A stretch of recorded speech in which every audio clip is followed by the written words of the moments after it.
Nagpunta pala ako sa museo ni Jessie Robredo. Tapos ito yung aking pa-OOTD. Yan, pa-on the go lang tayo today. Yung sapatos pala nito, ang ganda nung pagkaka-synthetic leather niya. Hindi lang ako sigurado sa sizing kasi parang pag long walk, ang sakit niya sa paa pag sakto lang. Kaya maigi siguro mag-add ng one size.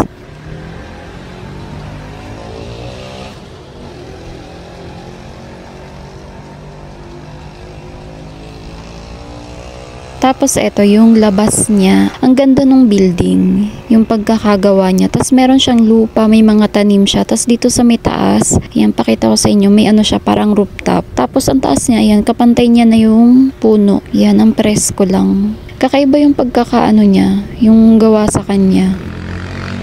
Tapos eto, yan, wala namang ibang gagawin, tumambay-tambay lang ako, naupo-upo lang, tapos yan, gilid siya ng kalsada, tapos maraming puno, ang lalaki. Eto, ang tagal na nito, ilang beses ko na siyang nalabhan, ang ganda nung pagkaka-synthetic leather niya.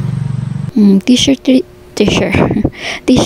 lang ang ganap ni Atse, para ano, komportable paglabas. Tapos eto, tapos ang ganda nung ano niya, yung pagkaka-brown, yan, aesthetic, cherries.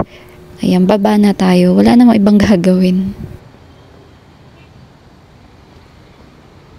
Umakyat din pala ako dun sa kabila. Parehas lang din. Meron siyang frog grass. Ano bang tawag dyan? Yung parang Bermuda grass ba yan? Carabao grass. Yan, ganda ng design. Eto siya, sobrang ganda oh. Tapos yun sa may taas hagdan siya.